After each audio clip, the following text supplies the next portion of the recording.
പെരിന്തൽമണ്ണയിൽ സ്കൂട്ടറിൽ കടത്തുകയായിരുന്ന MDMA-യുമായി കോട്ടക്കൽ സ്വദേശി പിടിയിൽ. കോട്ടക്കൽ ചങ്കുവെട്ടിക്കുന്ന് സ്വദേശി കാലൊടി ജാബിറിനെയാണ് പെരിന്തൽമണ്ണ പോലീസ് അറസ്റ്റ് ചെയ്തത്. 7.57 ഗ്രാം MDMA-യും സ്കൂട്ടറും പിടിച്ചെടുത്തു. ലഹരി വസ്തുക്കളുടെ ഉപയോഗവും വിൽപ്പനയും തടയുന്നതിന്റെ ഭാഗമായി മലപ്പുറം ജില്ലാ പോലീസ് മേധാവി R. വിശ്വനാഥിന്റെ നിർദ്ദേശപ്രകാരം പെരിന്തൽമണ്ണ ഡിവൈഎസ്പി പ്രേംജിത്ത്, CI സുമേഷ് സുധാകരൻ എന്നിവരുടെ നേതൃത്വത്തിൽ പെരിന്തൽമണ്ണ പോലീസും ജില്ലാ ആന്റി നർക്കോട്ടിക് സ്ക്വാഡും നടത്തിയ പരിശോധനയിലാണ് MDMA പിടികൂടിയത്. മലാപ്പറമ്പ് ഭാഗത്ത് വെച്ച് 7.57 ഗ്രാം MDMA-യുമായി യുവാവിനെ അറസ്റ്റ് ചെയ്തു. കോട്ടക്കൽ ചങ്കുവെട്ടിക്കുന്ന് സ്വദേശി കാലൊടി ജാബിറിനെയാണ് പെരിന്തൽമണ്ണ പോലീസ് പിടികൂടിയത്. സ്കൂട്ടറിൽ കടത്തുകയായിരുന്ന MDMA-യാണ് പിടികൂടിയത്.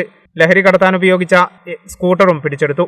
ഇടനിലക്കാരനായി നിന്ന് വൻതോതിൽ ലഹരി കൈമാറ്റവും ഉപയോഗം നടത്തുന്ന കോട്ടക്കൽ കേന്ദ്രീകരിച്ചുള്ള സംഘത്തിലെ ചിലരെ രഹസ്യമായി നിരീക്ഷിച്ചതിലാണ് ജാബിറിനെ അറസ്റ്റ് ചെയ്യാനായത്. പ്രതിയിൽ നിന്ന് ലഭിച്ച വിവരങ്ങളുടെ അടിസ്ഥാനത്തിൽ മലപ്പുറം ജില്ലയിലും പുറത്തുമുള്ള ലഹരി കടത്ത് സംഘത്തിൽപ്പെട്ടവരെ കുറിച്ച് സൂചനകൾ ലഭിച്ചതായും തുടർ പരിശോധന ശക്തമാക്കുമെന്നും പോലീസ് അറിയിച്ചു. കേരള വിഷൻ, പെരിന്തൽമണ്ണ.